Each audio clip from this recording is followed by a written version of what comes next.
rise of renewables. Wind farms generate more electricity than coal plants. The continuing rise of renewables and the decline of the most polluting fossil fuel also saw solar outperform coal more than half the time. Data provided by analysis website MyGrid to the Press Association shows.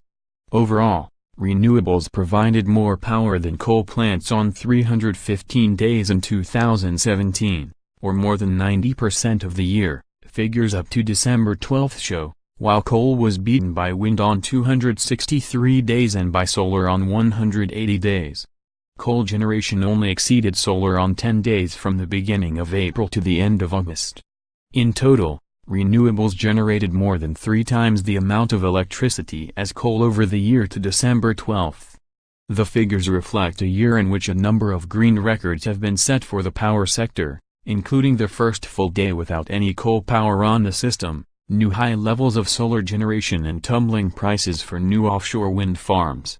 The government has committed to phasing out coal power which does not have technology to capture and permanently store its carbon emissions by 2025, as part of efforts to cut the UK's greenhouse gases to meet legal targets. But with daily output from wind only outstripping gas on 2 days of the year, and renewables overall, including wind, solar, biomass and hydropower, beating the fossil fuel on just 23 days. There were calls for more support for low-carbon power. Dr. Andrew Crossland from MyGrid and the Durham Energy Institute said, "The government has focused on reducing coal use which now supplies less than 7% of our electricity.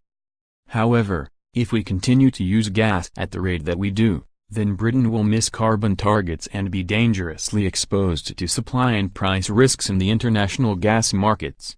Clearly, refreshed government support for low-carbon alternatives is now needed to avoid price and supply shocks for our heat and electricity supplies. Industry body Renewable UK's Executive Director Emma Pinchbeck said the decision to phase out coal, as part of efforts by the government to continue to lead on tackling climate change, was being made possible by a homegrown renewables industry coming into its own. But she said, "We want to see more boldness from the Conservative government."